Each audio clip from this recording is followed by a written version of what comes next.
गोपियों, हे बड़भागनी हो, तुम्हारा स्वागत, आओ।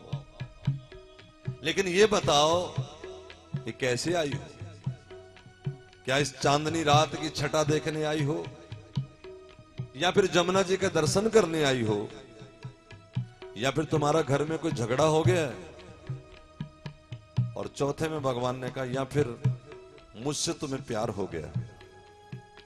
यदि मुझसे प्यार हो गया है तो गोपियों वापस चली जाओ। क्यों? अब जरा ध्यान देना।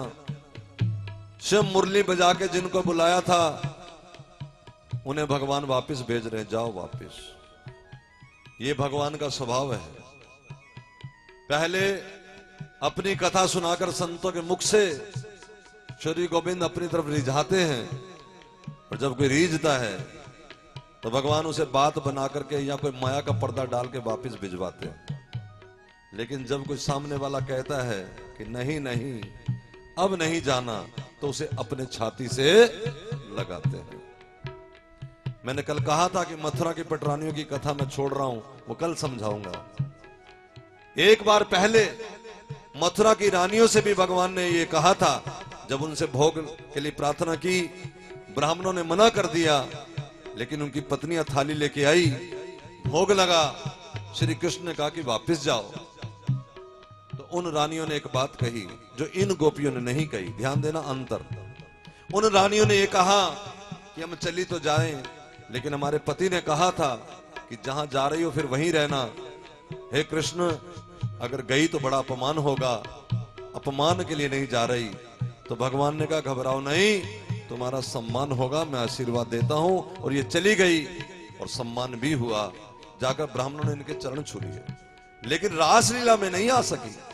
और ये गोपियां, इन्हें भगवान ने कहा गोपियों, यदि मुझसे प्रेम करती हो तो वापस चली जाओ। क्यों?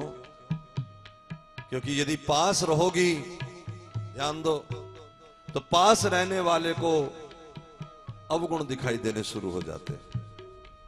तुम घर जाओ, घर जाके सर्वनाद, स्मरणाद, ध्यानाद, मेरे कीर्तन करो, मेरी कथाएं सुनो, मेरा ध्यान करो, अपने बच्चों की सेवा भी करो।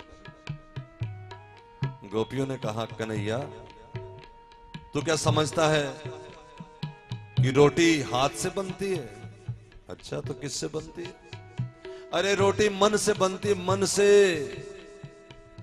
और हे चोरों के सरदार, तुम माखन चोरी नहीं, तुमने हमारा मन चुरा लिया है। और जब मन ही चुरा लिया है तो घर का कार्य करेंगे भी तो कैसे?